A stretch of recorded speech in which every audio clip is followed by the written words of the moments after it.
నమస్కారం. బీఆర్కే భక్తి ఛానల్కి స్వాగతం. నేను మీ కీర్తి. ఈరోజు మనతో పాటు ఉన్నారు ఆస్ట్రో న్యూమరాలజిస్ట్, ఎనర్జీ వాస్తు నిపుణులు శ్రీమతి జయప్రద గారు మనతో పాటు ఉన్నారు. అమ్మని అడిగి మే నెలలో 12 రాష్ట్రాల వారికి ఎలా ఉంది అనేది తెలుసుకుందాం. నమస్కారం అమ్మ. నమస్తే అమ్మ. శ్రీమాత్రే నమః. అమ్మ, మే నెలలో మీనరాశి వారికి ఎలా ఉండబోతుంది తెలియజేయండి అమ్మ. ఇప్పుడు ముందు మామూలుగా చేసుకుంటే గ్రహాలు ఎక్కడెక్కడ ఏ స్థానాలు ఉన్నాయి చూసుకుంటే ప్రతి సంవత్సరం గ్రహాలన్నీ మారుతుంటాయి. ప్రతి మాసం మారే గ్రహాలు కొన్ని గ్రహాలు, అవి రవి, కుజుడు, శుక్రుడు, బుధుడు. అయితే ఈ మాసంలో మే మాసంలో మనకు జరిగేది ఏంటంటే 9 గ్రహాలు మార్పు అనేది జరుగుతుంది ఈ మాసంలో. ఎందుకంటే గురువు కానీ ఈ మాసంలోనే మార్పు అనేది చెందుతుంది. తర్వాత శుక్రుడు ఈ మాసంలో మార్పు అనేది తక్కువగా ఉండి చాలా రోజుల తర్వాత మార్పు వస్తుంది. ఎందుకంటే గత చాలా రోజుల నుంచి శుక్రుడు మీన రాశిలో ఉంటున్నాడు, రాహుతో కలిసే ఉంటున్నారు. రాహు, శుక్రుడు, బుధుడు, శనేశ్వరుడు 4 గ్రహాలు మీన రాశిలో ఉన్నాయి. ఈ 4 గ్రహాలు మీన రాశిలో కలిగి ఉండడం వల్ల రవి మేషరాశిలో 13 తారీఖు ఉండి 13 నుంచి వృషభ రాశికి వెళ్తున్నారు. గురువు వృషభ రాశిలో 15 తారీఖు వరకు ఉండి మిథున రాశిలోకి వెళ్తున్నారు. శనేశ్వరుడు మీన రాశిలో ఉంటాడు. శని రాహులు కలయిక మీన రాశిలో జరుగుతుంది. 18 నుంచి రాహు మార్పు అనేది జరుగుతుంది. 18 నుంచి కేతు కొని మారుతున్నారు. సో అందుకే మే మాసంలో నవగ్రహాలు మార్పు అనేది మనకి జరుగుతుంది కనుక ఈ నవగ్రహాల సంచారం మార్పు జరిగినప్పుడు ఒక్కొక్క రాశికి మంచి ఫలితాలు, ఒక్కొక్క రాశికి కొంచెం మిశ్రమ ఫలితాలు ఉన్నాయి. మీన రాశి వాళ్ళకి ఈ మాసం మిశ్రమ ఫలితాలు కనిపిస్తున్నాయి. మిశ్రమ ఫలితాలు ఎందుకు అంటే ప్రతి ఒక్క రాశిలోనే ఒక్కొక్క గ్రహం చొప్పున వీళ్ళకి మీరంతా కూడా కాస్త మిశ్రమ ఫలితాలే కనిపిస్తున్నాయి.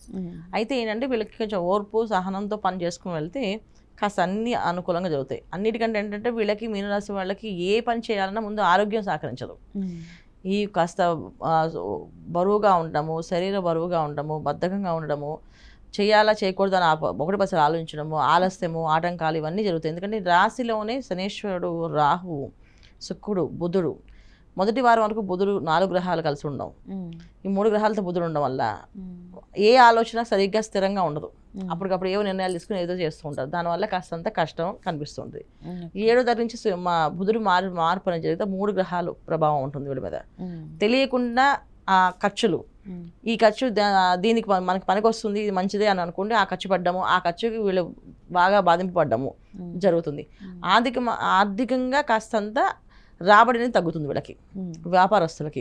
ఇంకా ఉద్యోగస్తులకి శాలరీస్ అనేవి ఖచ్చితంగా వస్తాయి. ఆ శాలరీ ఎలా ఖర్చు తెలియదు వాళ్ళకి, అలా ఖర్చులనే కనిపిస్తుంటాయి. ఎందుకంటే తెలియని ఒక అనారోగ్య సమస్య వీళ్ళు వెంటాడుతూ ఉంటుంది ఈ మాసం. ఈ అనారోగ్య సమస్య వెంటాడడం వల్ల దానికి తెలియని ఆందోళన వల్ల మనం వెళ్ళి హాస్పిటల్స్లో చెకప్ చేస్తే ఏమీ ఉండదు. ఈ మాసం అంతా ఏంటంటే ఈ రాహు 18 నుంచి మారుతాడు. ఈ మారే వరకు జాగ్రత్తగా ఓర్పుగా ఉంటాయి, కాస్త శరీరం మామూలు స్థాయికి వస్తుంది. లేకపోతే ఏదో అయిపోయింది, ఏదో జరిగిపోయింది అనుకుంటుంటారు.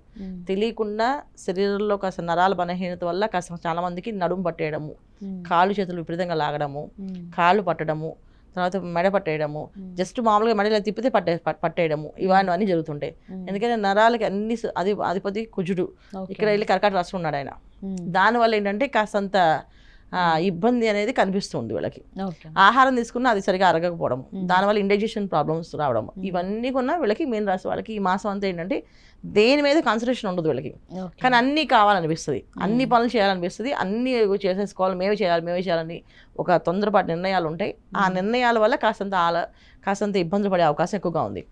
అందుకని ఈ మాసం ఏంటంటే చక్కగా హనుమాన్ చాలీస చదవడము, కాస్త పొద్దున్నే సూర్య నమస్కారం చేయడం వల్ల ఆరోగ్యం కుదురుపడుతుంది. ఎందుకంటే రాశిలో మేషరాశిలో రవి సంచారం, తర్వాత వృషభ రాశి సంచారం ఈ మాసం అంతా వీళ్ళకి అంటే ద్వితీయము, తృతీయము ఈ 2 స్థానాలు రవి సంచారం ఉన్నప్పుడు కాస్త అనారోగ్య సమస్య వస్తుంది. ఎందుకంటే వీళ్ళకి మీనరాశికి 6వ స్థానం సింహరాశి.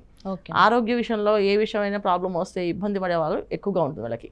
అందుకని వీళ్ళు కొంచెం జాగ్రత్తగా వీళ్ళు తీసుకోవాల్సిన నిర్ణయం ఏంటంటే ఇంట్లో వాళ్ళతో వాదించకుండా వాళ్ళ శరీరానికి మీద ఏ ఇబ్బంది లేదు, నేను బాగానే ఉన్నాను, స్ట్రాంగ్ ఉన్నాను, మేనిఫెస్ట్ బాగా చేసుకోవాలి. నాకేం జరగలేదు, నేను బ్రహ్మాండంగా ఉన్నా అనుకోవాలి. ఎందుకంటే నాకేదో అయింది అని ప్రమాదం అని అనుకుంటే మాత్రం ఇవాళ రోజున మనం బయటికి వెళ్తే ఖర్చు అనేది మామూలుగా ఉండట్లేదు, ఖర్చు పెడుతుంది. కానీ ఎటువంటి ఇబ్బంది ఉండదు, ఎటువంటి కష్టం ఉండదు. ఎందుకంటే వీళ్ళకి 4వ స్థానంలో గురువు, రాశాధిపతి ఎప్పుడైతే మిథున రాశిలోకి వెళ్తున్నారో 4వ స్థానంలో గురువు వచ్చేస్తారు. ఎప్పుడు 4వ స్థానంలో శుభగ్రహం ఉంటుందో మనకు అన్ని శుభ ఫలితాలు జరుగుతాయి. ఇక్కడ మీనరాశిలో శుక్రుడు ఉన్నాడు, 4వ స్థానంలో మళ్ళీ గురువు ఉన్నాడు. అంటే ఇద్దరు రెండు శుభగ్రహాలు ఉన్నాయి.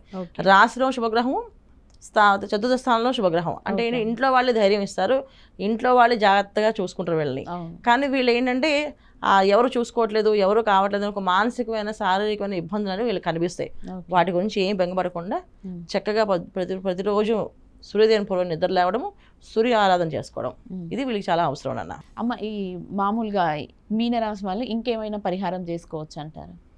ప్రతిరోజు ఓం నమో హనుమతే నమః అనే మంత్రాన్ని 1000 సార్లు చదవడం, లేదు మాకు అంత కుదరదంటే 108 సార్లు చదవడం. ఓకే అమ్మ. 1000 సార్లు చదివితే మాత్రం ఖచ్చితంగా ఆ డే అంతా వీళ్ళు చాలా యాక్టివ్గా తిరుగుతారు. యాక్టివ్ అని కానీ ఒకరోజు చేసి చూడండి, మీకు అది ఖచ్చితంగా కనిపిస్తుంది. ఓం నమో హనుమతే నమః, ఓం నమో హనుమతే నమః, ఓం నమో హనుమతే నమః అనే మంత్రం చదవడము. హనుమాన్ చాలీసా రోజుకి 11 సార్లు పారాయణ చేయడం. మరీ కష్టంగా అనిపిస్తే 21 సార్లు పారాయణ చేయడం. లేదు చేయలేము అనుకున్న వాళ్ళు ఆదివారం పూట ఇంట్లో ఉంటారు, ఆదివారం పూట ఎటువంటి పనులు ఉండవు, ఆదివారం రోజు ఖచ్చితంగా హనుమాన్ చాలీసా 11 సార్లు పారాయణ చేస్తే ఆ వారం అంతా ఆరోగ్యంగా ఉంటారు వీళ్ళు. ఇది వీళ్ళు చేసుకోవాల్సిన పరిహారం. విద్యార్థులు అయితే ఖచ్చితంగా ప్రతిరోజు ఆంజనేయ స్వామి గుడికి వెళ్ళి ప్రదక్షిణాలు చేసి వెళ్ళడం. ఓకే. అప్పుడు ఎటువంటి అంటే చెడు అలవాట్లకి జోలికి వెళ్ళకుండా ఉంటారు వీళ్ళు.